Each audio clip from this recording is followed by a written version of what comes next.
The title of this class is Fungus, a mushrooming epidemic. What is fungus?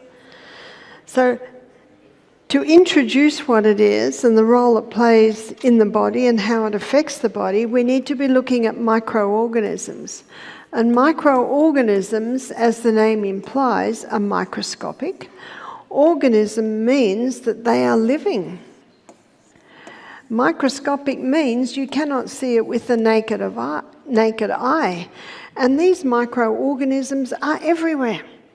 They're in the air we're breathing, they're on every surface area, they're on our skin, they're in our body.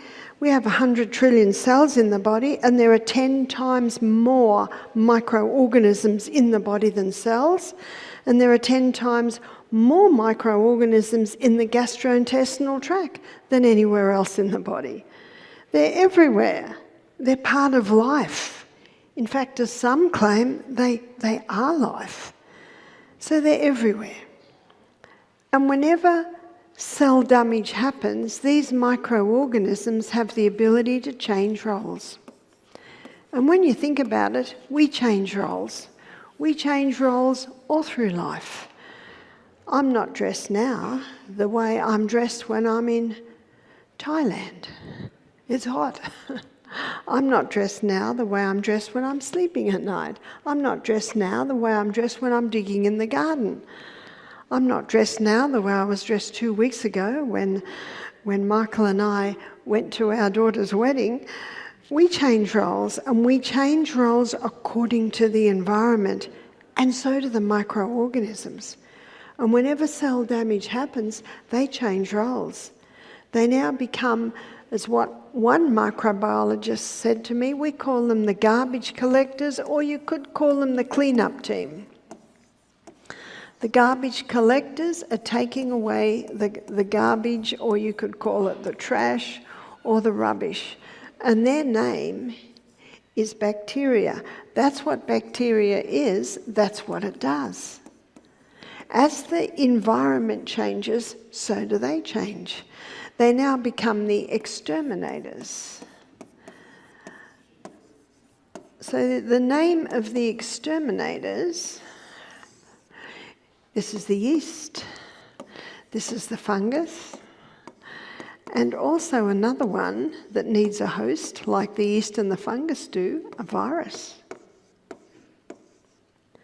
As the environment changes, so do they. They now become the undertakers. What do the undertakers do? They take away dead things. And the name of the undertakers is mould. And that's what mould does. And what mould does, it's part of the cycle that brings matter back to dust. And what I have drawn for you here is the cycle of life. And the cycle of life is a cycle that brings matter back to dust. What I have drawn for you here is just the cycle of life. And the cycle of life states, nothing is created, nothing's destroyed. It just changes form. And what does the preacher say at the funeral? Ashes to ashes, dust to dust. What's he referring to? He's referring to what's about to happen in the coffin. The matter is about to be brought back to dust. It's the carbon cycle or the cycle of life. Understanding this is paramount. It's essential in understanding what the true cause of disease is. Louis Pasteur made the theory famous in about the mid-1800s that germs cause disease. Florence Nightingale, very famous nurse from the same time, he was in France, she was in England. She said, this is the theory of a man of a very unstable mind. And anyone who believes it is equally unstable, germs don't cause disease, they're the result. They're the result of unhealthful conditions. Let me tell you Florence Nightingale's story. At the age of 28, she was brought up in a very wealthy home. She was brought up to go to parties and sew fine seams and paint watercolours, which she did not like. But her father, he educated Florence, and she loved it. She loved to study. And at the age of 28, she was praying one morning and God spoke to her. God wanted her to work for him. She was excited, but she didn't know what she was to do. And the only time she was happy is when she was taking food parcels to the poor people in the little villages. In fact, she asked her parents if she could work in a hospital. They were horrified. Young ladies do not do such things. But she had a friend, who was a friend of the family's, who was a doctor, who overseed a clinic in Europe looking after young ladies who fainted. And so she got permission to go and work there for a little while with this doctor, and she loved it. She loved the logistics, she loved the organisation. And so it was in, I think it was 1854, when Florence was 33, there was a crisis in the hospital in Scutari. So where's Scutari? So the Crimean War was happening, and in the Crimean War, the British and the French were fighting the Russians. And this is the Black Sea. They were put in boats, sailed down the Black Sea to the port at Scutari, and Scutari is where the hospital was. It really was a makeshift hospital. It was ex-army Turkish barracks. And a war correspondent went there to report on the war effort, and he was shocked. He was shocked at the conditions in this hospital. There was raw sewage in the corridors. So he went back and he wrote a newspaper article, front line. It said, "Did we raise our young men to die like this?" In fact, the report was that the French were being better looked after than the British. So the British government asked Florence and 35 nurses to go to Scutari and see what they could do. When she got to Scutari, she was horrified. The doctors wouldn't let her come in. They said, "This is men's business." So they let her go to the kitchen. And in the kitchen, it was filthy. There were big vats of water with bits of rotten meat in it. That was the food. The death rate in the hospital in Scutari was 50%.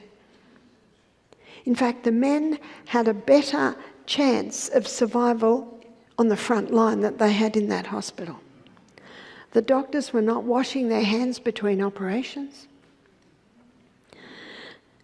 So it was about this time Florence just went and started scrubbing the kitchen.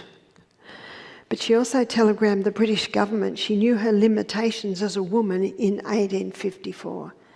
She said, "You need to set up a sanitary commission to come and assess the situation." But meanwhile, another boat of wounded arrived, 1,200 wounded men.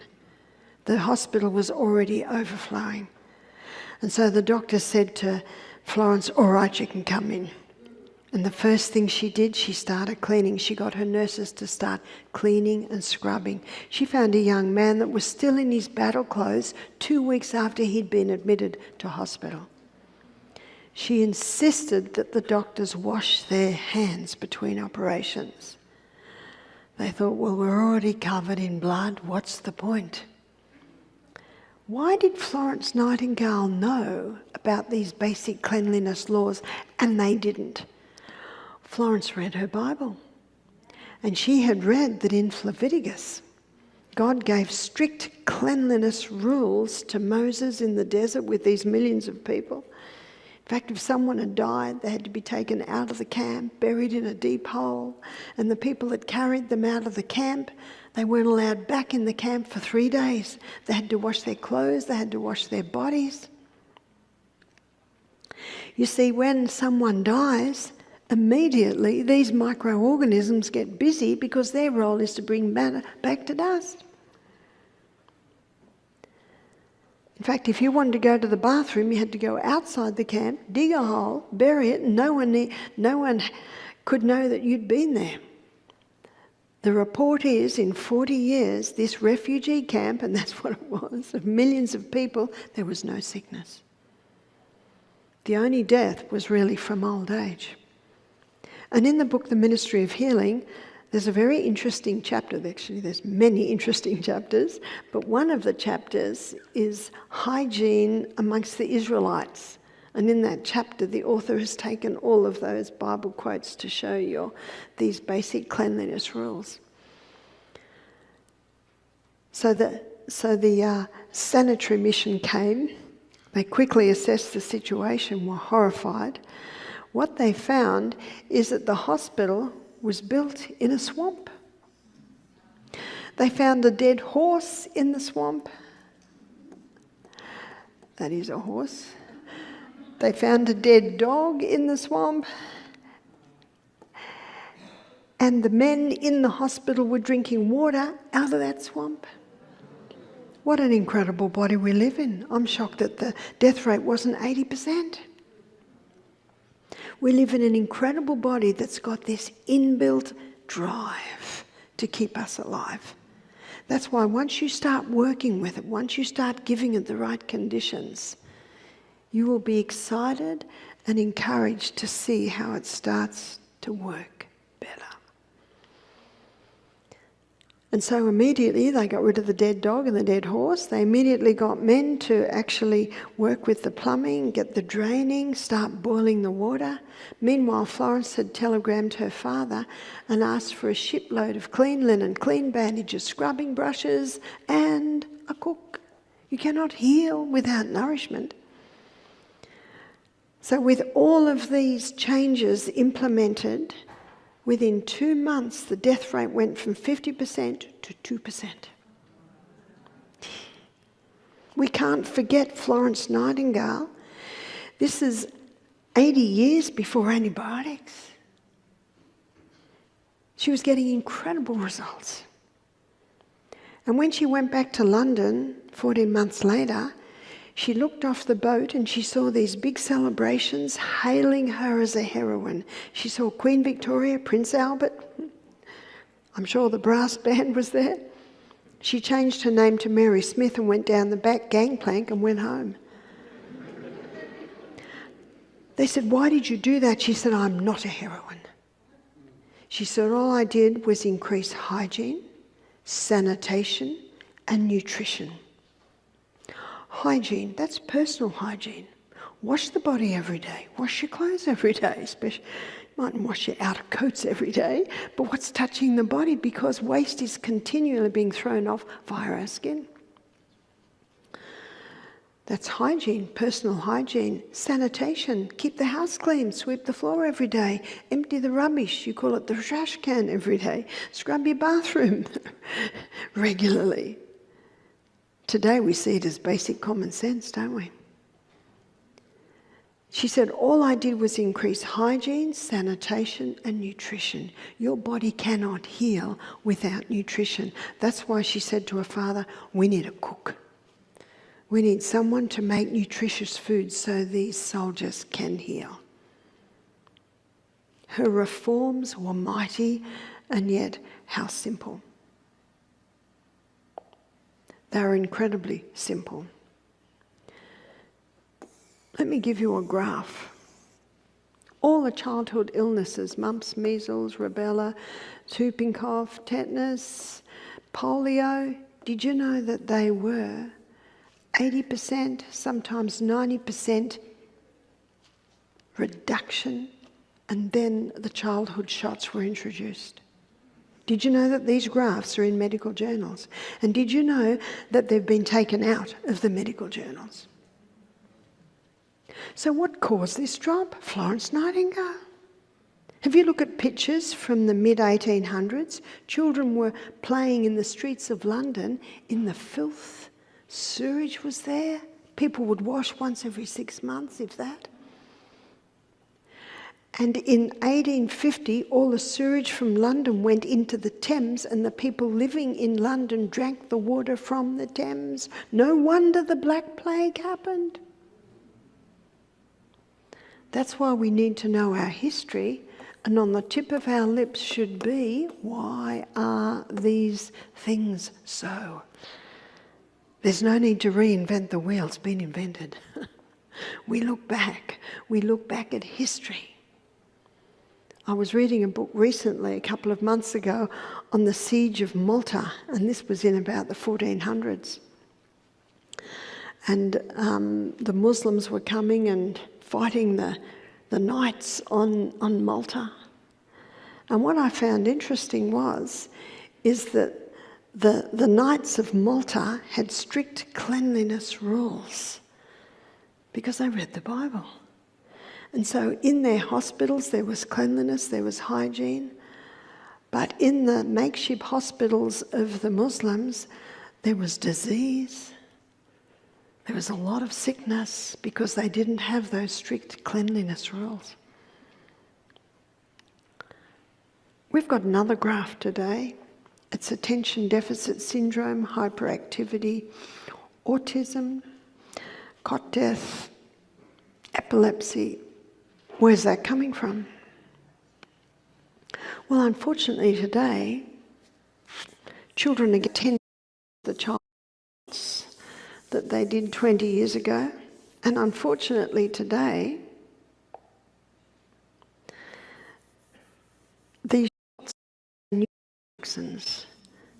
neurotoxins are damaging the neurotransmitters in the brain. That's why it's important to know the cycle of life. What does the preacher say at the funeral? Ashes to ashes, dust to dust. He's referring to what's going to happen in the coffin. Very soon, that body in the coffin is going to be dust. You see, these microorganisms are an integral part of living, running person. Upon death of the organism, then they change roles. They become the garbage collectors, the clean-up team, the exterminators, and eventually they're brought matter back to dust. There was a contemporary at the time of Florence Nightingale and Louis Pasteur. His name was Antoine Beauchamp. He was also a Frenchman, and his 6 times professor took 9 pages of reading as his accomplishments in his lifetime, and yet most people have never heard of him. Most people liked Louis Pasteur's theory. What's Louis Pasteur's theory? Oh, you're sick.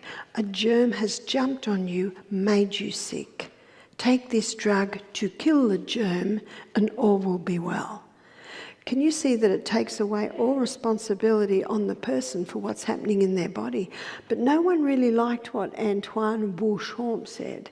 He said disease is born innocent of us. Well, no one really liked that. What Antoine Beauchamp said, what time are you going to bed? How much water are you drinking? What food are you eating? Because we are what we are because of all that. Antoine Beauchamp was doing experiments. One day he got a dead cat and he wrapped it up in an airtight container. So let me tell you what would happen to a cat if it died in the Australian bush. Maybe it fell out of a tree and knocked its head, I don't know, but it died. So if a cat dies in Australia in the bush, the dingoes come along and have a nibble, the kookaburra has a nibble, the crow has a nibble, the dung beetles come up and start the breakdown. The blowfly lays its maggots and they start eating away. Aren't these all the what they call the vultures that are cleaning up? And also worms would come up till eventually the matter's brought back to dust. But with Antoine Beauchamp, the cat was in an airtight container. After 4 months, he opened the container. Dust. What brought cat back to dust? The microorganisms are an integral part of living, running cat. Upon death of the organism, which is the ultimate cell damage, now they change roles.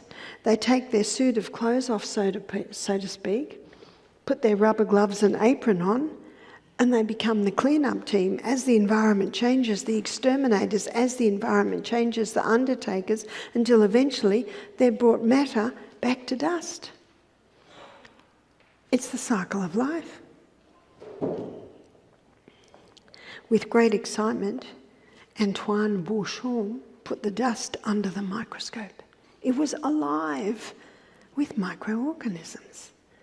Remember that basic law of science? Nothing's created, nothing's destroyed. It just changes form. And it changes form according to the environment. I have 3 compost bins at home.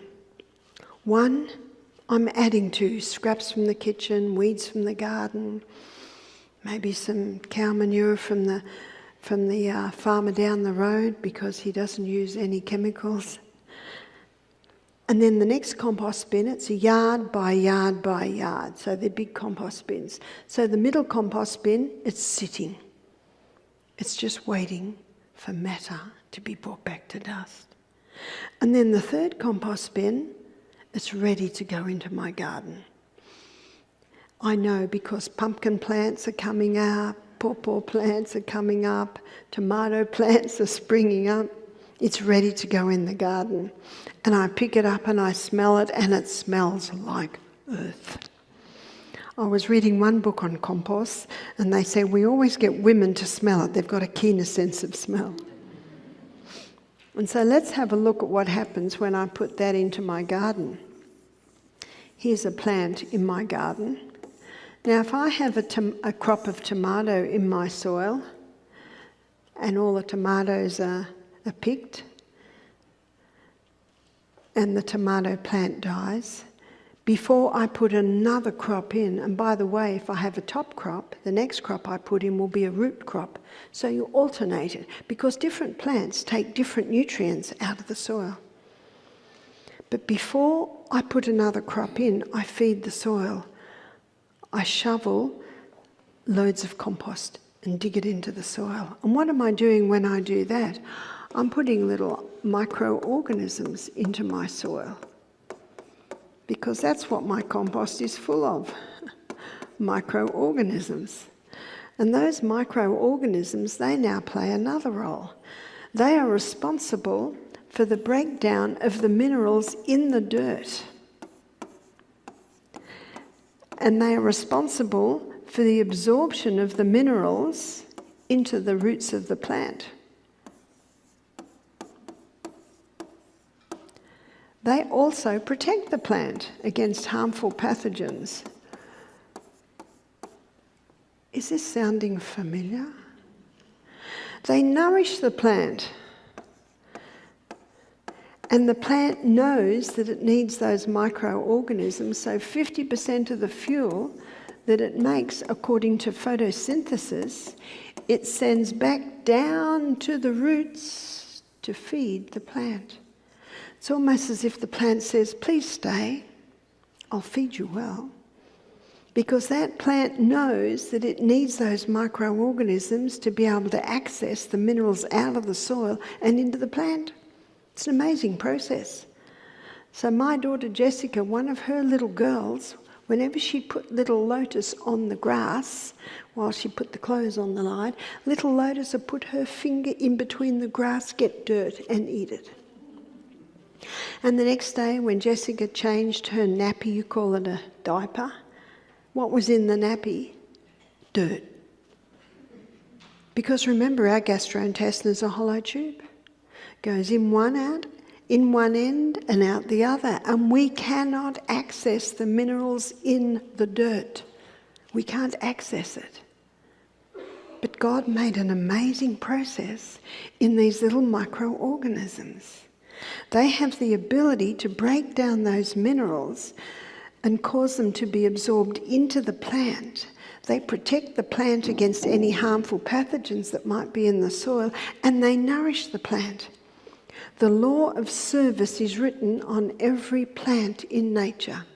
Every plant in nature takes with one reason: it takes to give. A beautiful lesson for humanity. What does the Bible say? Freely ye have received, freely give. So these microorganisms are actually not our enemy. These microorganisms are an important part of life on the planet and life in the body. In our last lecture, we looked at the lining of the gastrointestinal tract and noticed that these villoes that line the gastrointestinal tract, they look very much like the roots of the plant, and they play a similar role. And they are lined with microorganisms. Remember those Lactobacillus acidophilus and bifidus bacterium? That's the microorganisms that line the gut. And in our last lecture, we looked at how they are responsible for the exact same thing that they do in the soil. They're responsible for the breakdown, the final breakdown of our food, not the full breakdown. When we went on our journey through our gastrointestinal tract earlier in the week, we looked at all the enzymes that do that. No, these microorganisms, they cause a release of B vitamins. These microorganisms in the gut, they are responsible for the production of melatonin, and we looked this morning at the importance of melatonin for rest and rejuvenation in the body. They also cause a production of a very important glutathione, which is probably considered the most powerful antioxidant, glutathione.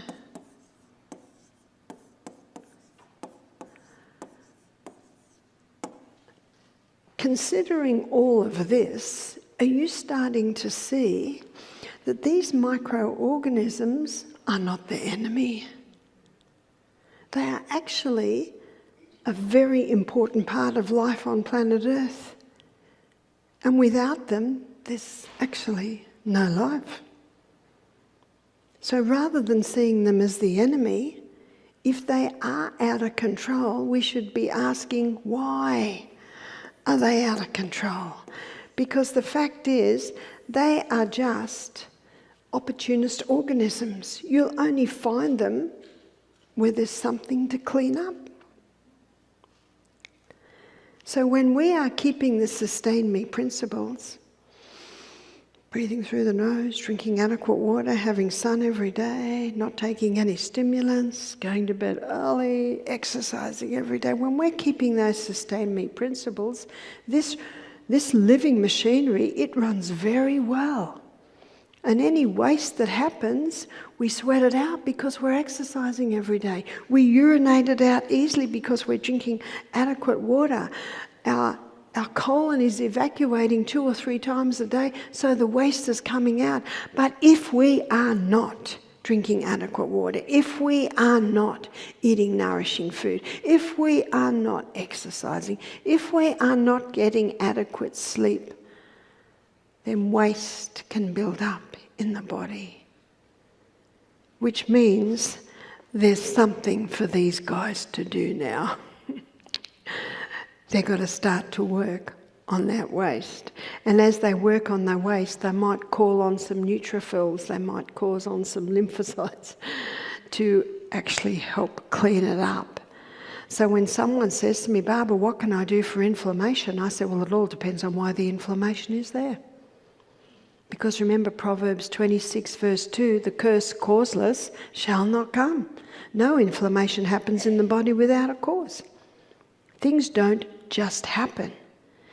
It's just like, let's say there was a watermark up on the roof there. And so the builder comes in and paints over it. 2 weeks later it comes back. So he paints over it again. Is that fixing the problem?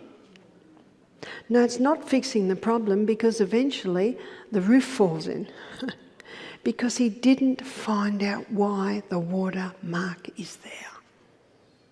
So when there's a problem in your body, it's your body speaking to you saying, excuse me, can you do something about this? Excuse me, can you attend to that? But the problem is today, so many people don't know how to attend to it. And I was confronted with that when I sat in emergency for 6 hours with my broken arm. In fact, if everyone knew how to look after their body, I probably would have been seen in 1 hour. I thank God I didn't know I was going to sit there for 6. One of the most common medications that it's used today is antibiotics. And I'd like to have a look at what it is, how it was discovered, and the role it plays. But first of all, let's have a look at what this word means. It means against life. That's what the word means. And if we're living organisms, we've got to get away from the kill mentality. Because anything that has the ability to kill a small organism has the potential to kill a large. So, where did antibiotics come from? Alexander Fleming, 1929, he's growing bacteria in flasks in his laboratory. He came in one morning and all his bacteria was dead.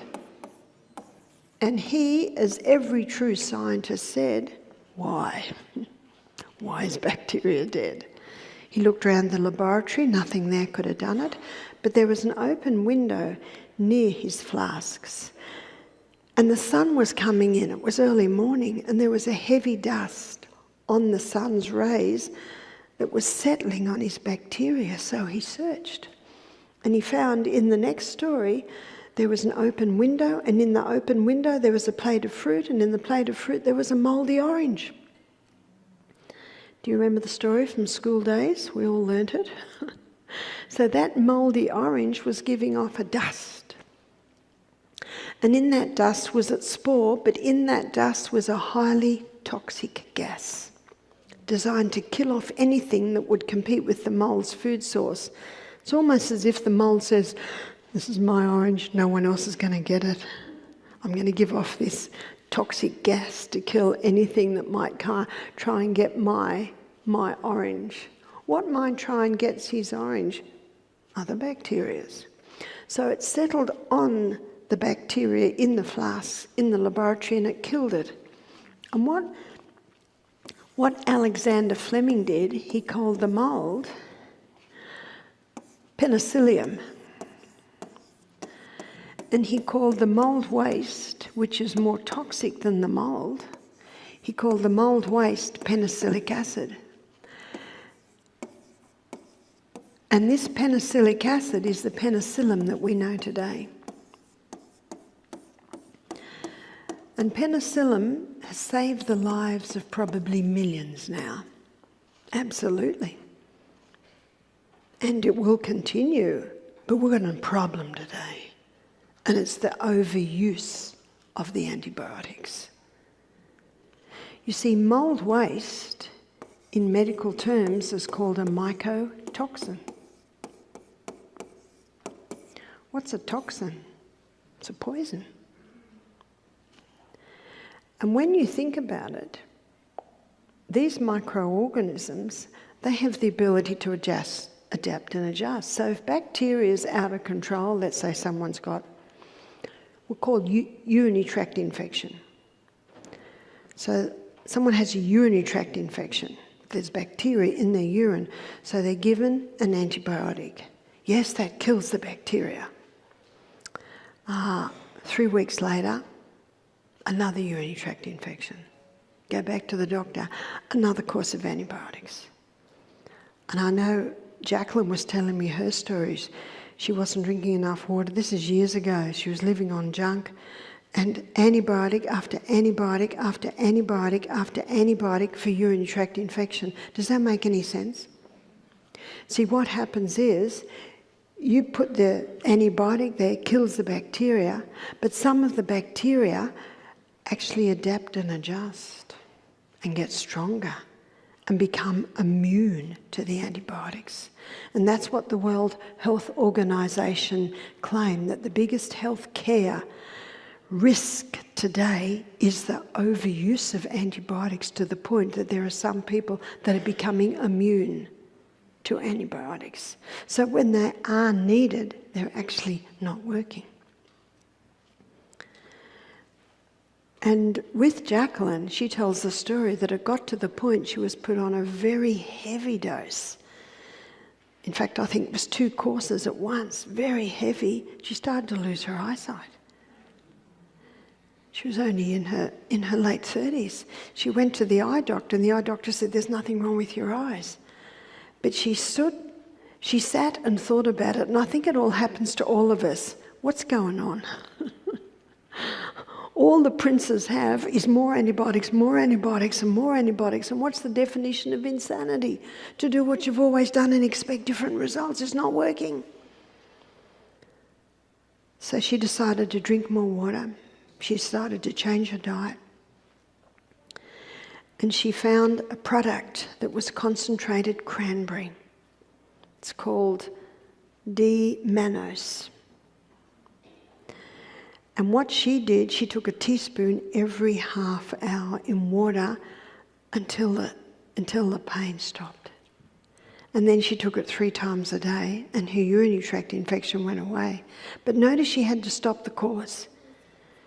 Remember that little formula found in the Ministry of Healing? In case of sickness, cause should be ascertained. Her cause was she wasn't drinking enough water, and she was eating food that was devitalised. So her body didn't have the basic nutrients to heal. And she got to the point where her back was against the wall. The doctor had no more. She was starting to go blind. And the more antibiotics she took, the more urinary tract infections she took. It's not working. And that was one of the things that got her on the path of looking after her body. Psalm 104 verse 14, God gave herbs for the service of man. What that cranberry does is it forms a slippery lining to the bladder. So those little bacteria can't grab onto that bladder. And if it's not working, take more. Notice what she did. She took a teaspoon every half hour. She's never had another antibiotic. Her experience showed this is not working. See, these microorganisms, they have the ability to adapt and adjust. So we need to know them, to understand them, and to work with them.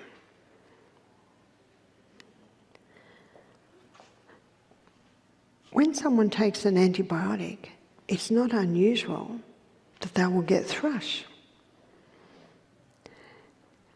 And that's because what have they just taken? A mould waste. The body can cope with 2 or 3 courses in a lifetime. Did everyone hear that? 2 or 3 courses in a lifetime. I'm not against antibiotics. They can be used absolutely in a crisis to save a life. But I learned a whole lot of little bits and pieces I can do in the rainforest so that my children didn't need antibiotics. I've had several mothers say to me, "Barbara, my daughter's got strep throat." I said, "What's this strep throat?" When I was little, it was called sore throat. Yeah? She said, "The doctor said that if I don't give my child the antibiotics, my child, the streptococci, could go to the brain." So the mother gave the child antibiotics because of this, yeah? Do you know that sore throat's no different to the sore throat I had as a child? It's no different to the sore throat that my mother had as a child. It's just a sore throat. And in 1940s, in Salisbury, England, they set up the Common Cold Research Unit to find the cause and the cure of the common cold.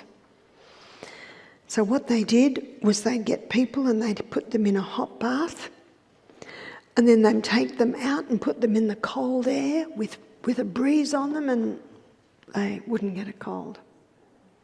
So then what they did was they got someone that had a bad cold, scraped the throat, put it into the throat of that person, put them in a hot bath, out in the cold air. They didn't get a cold.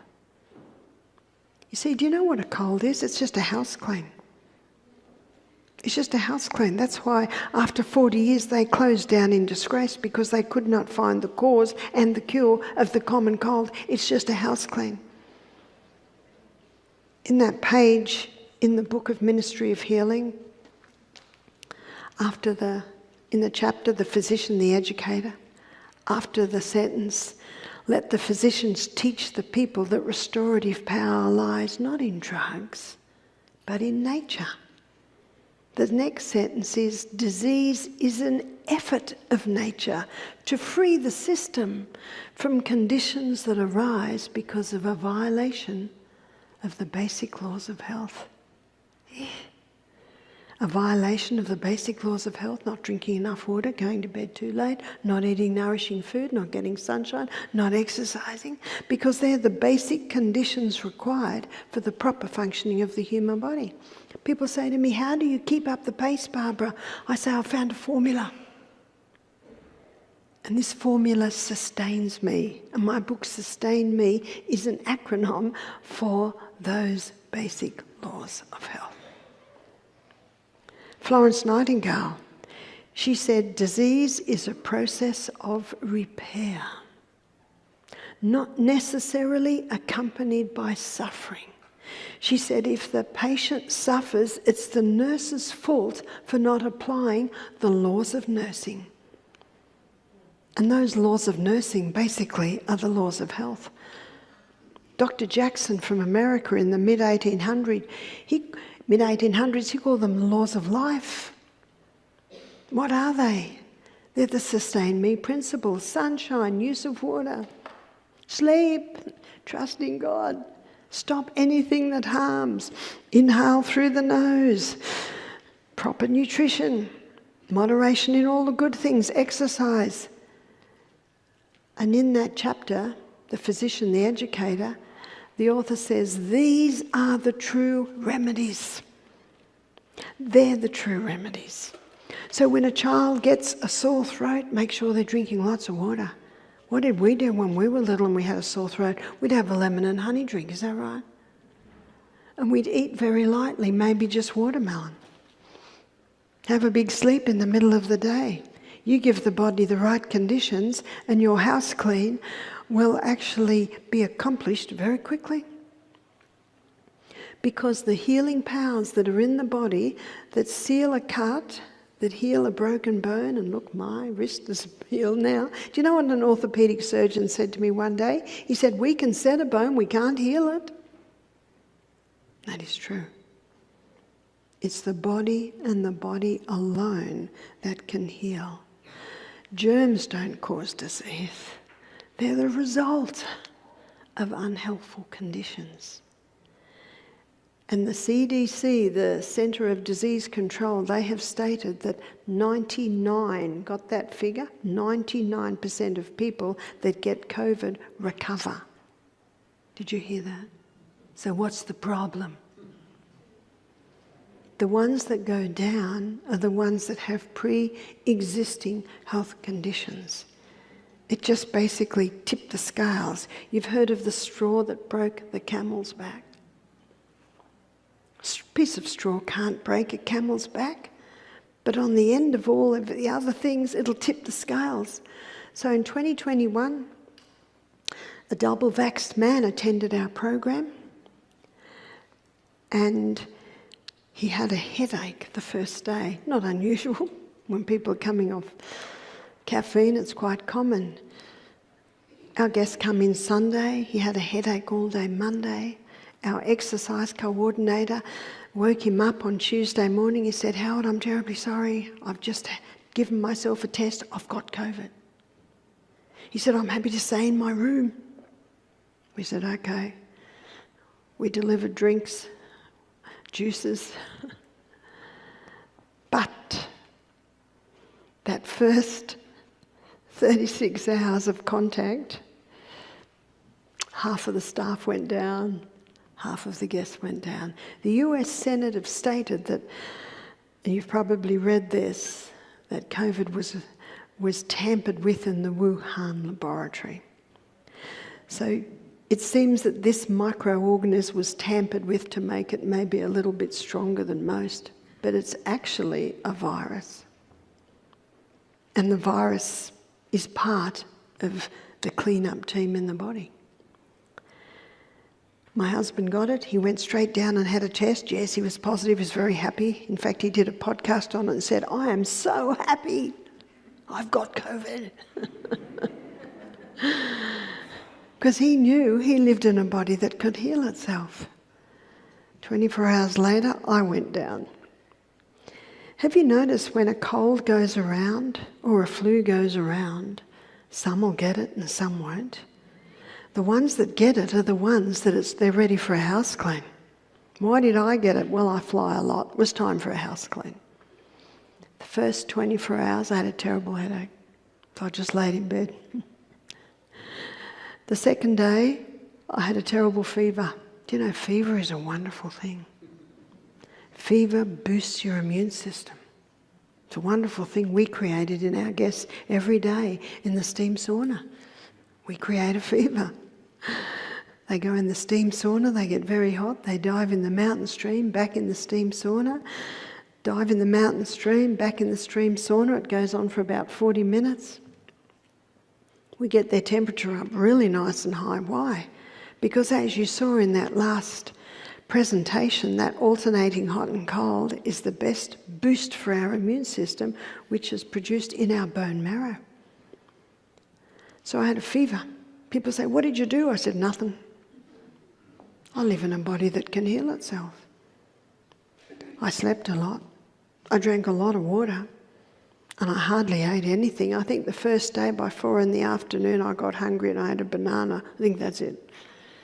See, when you're not eating, that 1,200 calories that is required to digest a meal looks around the body and starts fixing it, repairs it. That's why fasting has been used for centuries, to create or to boost healing in the body. So third day, fever. Did I take my temperature? No, I never take my temperature. I just knew I was hot. What's it going to do to take your temperature? And if I started to get too hot, I'd just have not a hot shower, not a cold shower, just a tepid shower. And that would bring my temperature down a little bit so I was comfortable. I was happy to have a fever because that fever is a huge immune system booster, and that fever burns off any pathogens that might be in the body. Yep, viruses. Fourth day, I woke up. Oh, I wasn't hot anymore. Don't need to take a temperature. I never took my children's temperature. Do you need to take a temperature to see if they got a fever? No, you can tell they got a fever. They're hot. They're uncomfortable. So when someone says, Barbara, they've got this temperature, I said, stop taking the temperature. Just put them in a tepid bath. Just cool them down a little bit. But what if they get hot an hour later? Put them back in the bath. You see, fever needs to run its course. And when it's burnt up all the rubbish, guess what? The fire will go out. And what's the best thing to put a fire out? Water. Water on the inside, water on the outside. It's very simple. Fourth day, I was very tired. No wonder when you have a fever, it's like you've climbed a couple of mountains. If I sat down for half an hour, I could do something for 10 minutes. Fifth day, if I sat down for 10 minutes, I could do something for half an hour. Sixth day, I'm feeling fantastic. Seventh day, I'm jumping out of my skin with energy. I'd had a wonderful house clean. Did everyone hear that? That's what it is. In 1 Thessalonians 5:18, the Bible says, in everything give thanks, for this is the will of God in Christ Jesus concerning you. It's a house clean. The whole world shut down in 2020 because of that. A virus. But there was no need. I trust we all see it now. The media would like us to think that all the problems were solved because of a certain shot. And the media will not tell you this because it seems to me that the media are on the pharmaceutical company's payroll. But the fact is, there have been more deaths to the shot than actually to the flu, that type of flu. And when you consider that some car accidents were told they died of COVID. My daughter's neighbour, 12-year-old son, drowned. And they put it on the death certificate, died of COVID. Parents were very upset. They said he drowned. And you know what the paramedics said? We tested him and he was positive. Of course he will be positive. Because every dead person will test positive, because as soon as there's the death of the organism, the ultimate cell damage, what starts happening? The cycle of life. And what's part of the cycle of life? The yeast, the fungus, the viruses, they're there to bring matter back to dust. Of course they'll test positive. Proverbs 14 verse 6 says, knowledge is easy to him that understands. When you understand the cycle of life, when you understand the role of these microorganisms in the body and the role they play, you do not need to fear them anymore. Because when you give the body the right conditions, we've got an amazing immune system that is able to handle it. We've got an amazing body. We've even got water treatments which actually work with the body to boost your immune system. We've got herbs that God gave us that can work with the body to bring about that healing condition. So there is no need to fear these microorganisms. You see, these are the players in the cycle of life. These are the performers in the cycle of life. And if it wasn't for these microorganisms, there'd be so much rubbish or trash on the planet, we wouldn't be able to walk on the planet. They're the good guys, they're not the bad guys. That's why Florence Nightingale said when she read of Louis Pasteur's theory, she said, this is the theory of a man of a very unstable mind. And anyone who believes it is equally unstable because it basically defies reason. It makes no sense at all.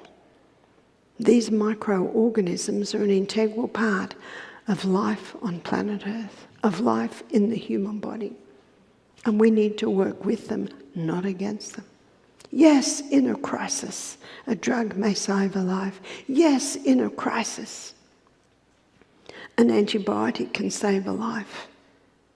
But as the World Health Organization have stated, the biggest health care risk today is the overuse of antibiotics. Before I was banned in Australia in July 2019, there were 4 doctors that used to get me to go to their town and give health meetings, because they knew if the average person knew how to look after their body, the simple things that can be done to bring about healing, then the nurses and the doctors wouldn't be overrun in emergency. So they particularly got me to go to their towns to teach the people how their bodies work, to teach the people how to look after their bodies, to teach the people that the human body has been designed by God to heal itself. We just need the right conditions. Unfortunately, many people are not aware of those conditions. And when you give the body the right conditions, these microorganisms, yes, they'll be in your body, but they'll be playing the proper role. But whenever cell damage happens, whenever waste builds up in the body, then the cleanup team has to start working. And if the person treads on a rusty nail, don't stop and look at it for days. It'll get big, it'll get red, it'll get swollen, there'll be pus and there'll be pain. No, just start doing the hot and colds. Put a grated potato poultice on it every night, which will draw it out. And then there'll be no need to go to emergency. There'll be no need to take the drugs, because as soon as it happened, you started to work on that straight away. This is what people did a couple of 100 years ago, is that right? But unfortunately, it was all lumped together with things like bloodletting, Yes, we know that bloodletting, well, that doesn't actually make any sense, does it? Why let out the blood when the blood is the life of the flesh? But we've come to a time on planet Earth where a lot of people are being challenged and getting frustrated with the fact that medicine is actually not working. And they're looking at alternatives. And some people stop going to the doctor and stop taking the drug, and they'll go to the naturopath and just want the herbal tablet.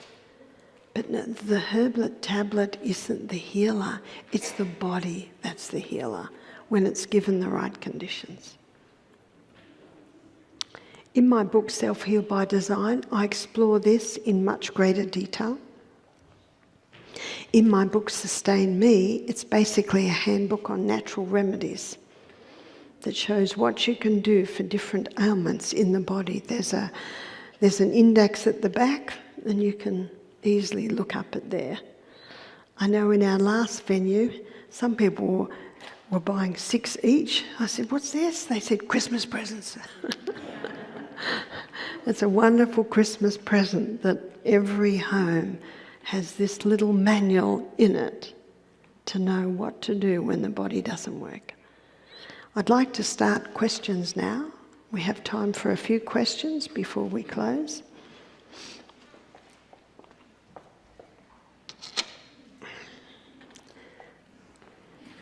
This screen's getting even more amazing. I didn't even do anything.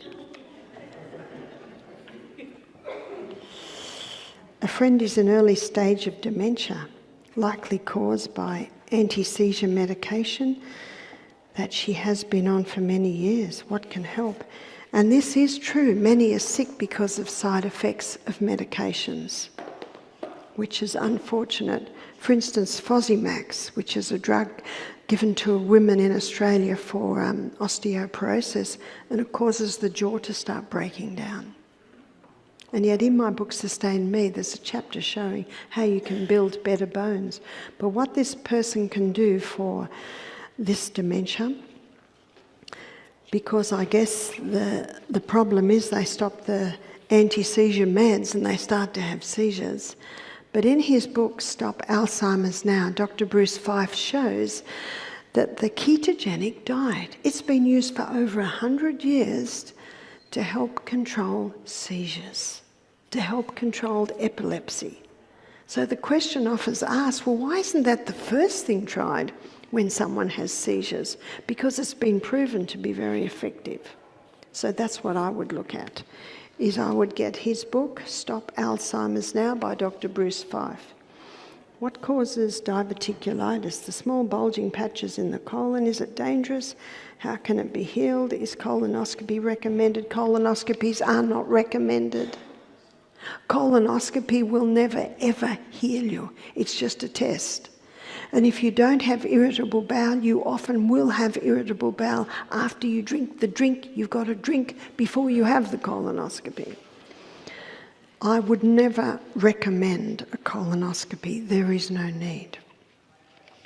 Diverticulitis is often revealed because of pain. So what the person must do is they look at when they have the pain and what was their last meal. Are they drinking adequate water? You see, you can do much by making a food diary and just noting when do you get the pain, what food causes the pain. Colonic irrigations is a bowel treatment. It's a bowel treatment of water going in and out of the colon for about 40 minutes, and that is the most effective way to conquer diverticulitis. But if the person can't find a colonic irrigationist, they can have an enema.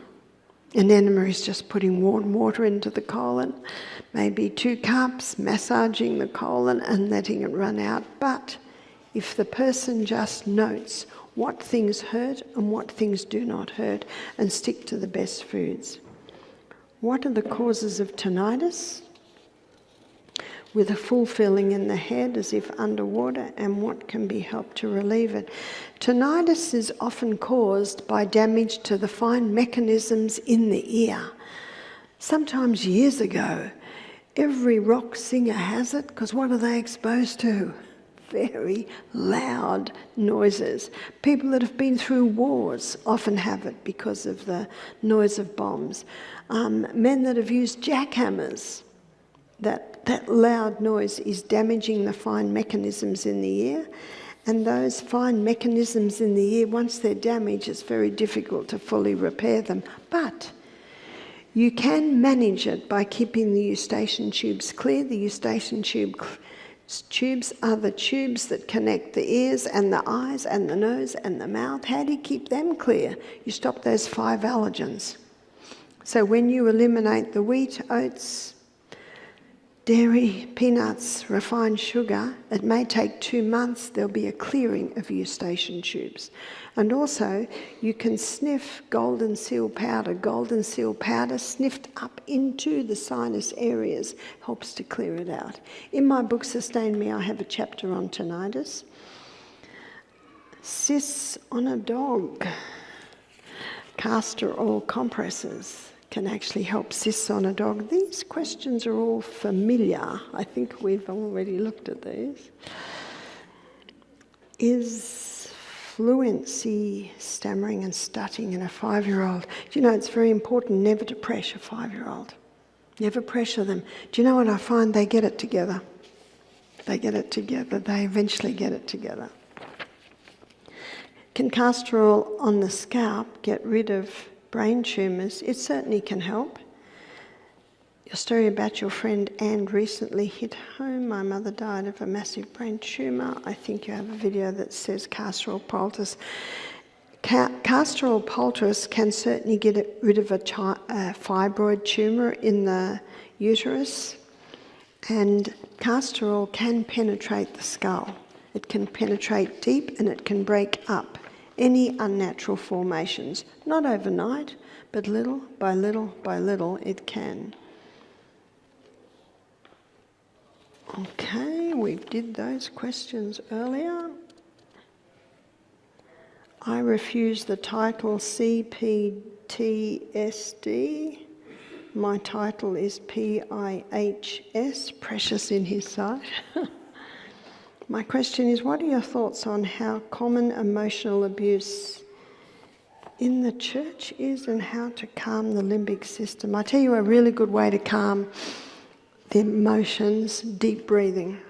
I call it God's LSD, long, slow, deep. Breathing through the nose and breathing long, slow and deep. That stimulates the parasympathetic nervous system. And the parasympathetic nervous system is your calming nervous system.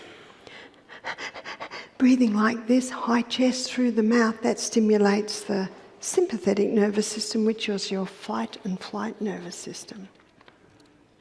What recommendations do you have to increase iron absorption? My ferritin level is very low.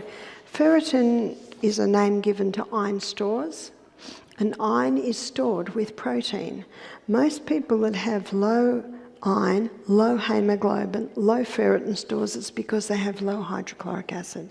And in my book, Sustain Me, I have a chapter on anemia, and I explain that process in detail. So boosting hydrochloric acid can often help to actually conquer anemia. What recommendations do you have for a child who every time he gets sick, he gets croup, frequently progresses to pneumonia? A common cause of excess mucus in the respiratory is an allergy to those 5 allergens. So that's the first thing I would do, is stop those 5 allergens. And remember, it can take 2 months to see a result. My husband's suffered with AS for 8 years, getting worse. His spine is fusing. I read your chapter on arthritis, but there is a way to reverse fusing. Do you know, it's keeping that body agile. Exercise is vital. Moving that spine, also rubbing castor oil into it, keeping well hydrated, because it's synovial fluid that's between each joint. And synovial fluid is 99% water, so that's what you would check, all of those things. Turmeric, the only painkiller? Well, there is another painkiller, and that's called cayenne pepper. Cayenne pepper is an analgesic. And if one capsule of cayenne pepper doesn't reduce your pain, try 2. That doesn't do it, try 3, try 4. Remember what the doctor said, you can't abuse it. What is the best way to combat osteoarthritis and inflammation of the hip bursa due to an accident 2 years ago? Often when there's been an accident, there's scar tissue build-up, and that's where castor oil can be very effective. And castor oil can be applied to the hip area. You might need some stretchy booty underwear to hold it into place, but castor oil is very good at breaking up bone spurs, breaking up scar tissue. For the past 4 months, I've been struggling to get rid of a yeast infection, fungal in my toenails, fingernails. Any correlation? What is the best treatment? In my book, Self-Heal by Design, I have programs, dietary programs and herbs that you can take to conquer yeast and fungus in the body. 2.5 years ago, I had a complete hysterectomy. 56, took everything, my cervix up. I've been on a bioidentical HRT. Wonder if you have any recommendations for alternate hormonal balances. In the website barbara'o'neill.com, you can order Comfort Cream. And Comfort Wild Yam Cream will naturally work with the body and bring back a balance. That is the best thing to take. The 9 to 2 AM sweet spot for sleep, is there any way to make it up for people who work nights? I know someone has to work nights, but if you do have to work nights, ideally you don't do it a lot. Ideally there's shift work, so everyone does a little bit each. And in my book, Sustain Me, I have a chapter on sweet sleep, and I show how that exercise in the day increases the release of those hormones at night, keeping well hydrated. And so looking at how, as much as possible, you can implement those while you do night duty. The question is, change jobs? Yeah, that's probably what I do.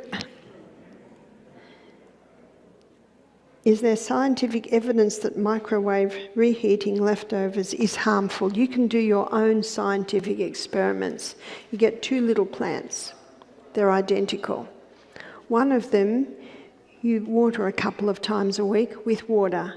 The other one you only water with microwaved water. And the microwaved watered plant will not live long. There's your scientific study.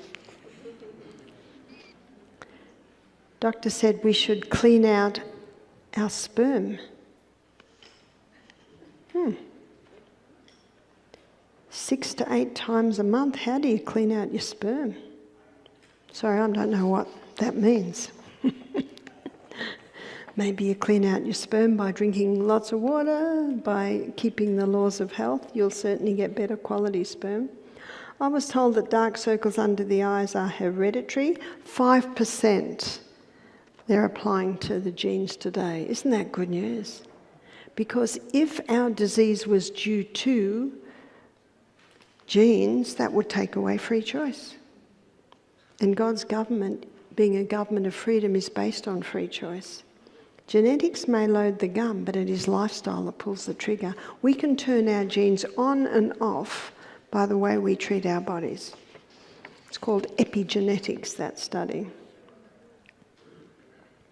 Often the dark circles under the eye, well, this lady says they're worse when she doesn't get enough sleep. Yes. And also it can be worse when you're not drinking enough water. I was told at the age of 51 that I needed a hip replacement as the bones in the joint are rubbing together, and I was given no other options. I also have pinched nerves in my lower back, send shooting pain down my leg, sometimes cause my knees to buckle. What can be done? One of the best things you can do for your back is strengthen your core muscles. All your core muscles are connected to your spine. That's why it's important to do push-ups every day. That's why I can't do push-ups at the moment because my broken rib won't let me. But because I usually do push-ups every day, I know that I won't lose my core strength, because I would say within maybe another 5 weeks that those ribs will be healed. So strengthening your core is one of the best ways to strengthen your spine. A lady wrote to me and she said, Barbara, what can I do? I've got back pain, I've got slip disc. She did not like my answer. I said, it's time to start working your core. Every day, strengthen your core until it gets very strong. And the biggest bones in the body are the femur. Biggest muscle mass in the body is our quads. And God made it so that when we bend or lift here. Have you seen how a 2-year-old picks up a ball? They pick up a ball like that. They use their thighs. How do we pick up balls? And that weakens the back. Many people weaken their back by not lifting and bending properly. So strength to do that comes from the core and comes from the quads. So it's time to work the quads, even just going almost down, almost up, almost down, almost up, almost down, almost up. You do that even every hour 10 times and you'll strengthen your quads. And do your push-ups every day, you'll strengthen your core. And that's how you can manage back. My grandson said he would not see. He could not see. And then simply passed out. He came back around and they took him to the hospital and they said he fainted and called it syncope, whatever that means. Is there anything that can improve the tendency towards that? I have the same issue if I stand in one place very long. I would look at hydration, because hydration can cause it, lack of minerals can cause it, lack of sleep can cause it. So that's when you investigate. That's the beauty of those laws of health. Whenever there's a problem, you bring up those laws and you compare the life of the person with the problem against those laws. 6'1", 130 pound, how can I gain weight healthy? Often people need to boost their hydrochloric acid to be able to gain weight, because our muscles are built by amino acids, which comes from the protein. So it's one thing to eat adequate protein, legumes, nuts, seeds every meal, but it's also important to boost your hydrochloric acid so you're breaking down that protein. So you can boost hydrochloric acid by taking a little bit of hot ginger tea just before the meal, taking a 1/3 of a teaspoon of cayenne pepper in a little water just before the meal, taking the juice of a lemon just before the meal, not all of them together, one or the other, but that boosts it. And also leave a break between meals. Ideally, we should have about a 5-hour break between meals. Is the implant birth control considered plastic? The implant birth control is incredibly dangerous. Incredibly dangerous. Please have that removed as quickly as possible.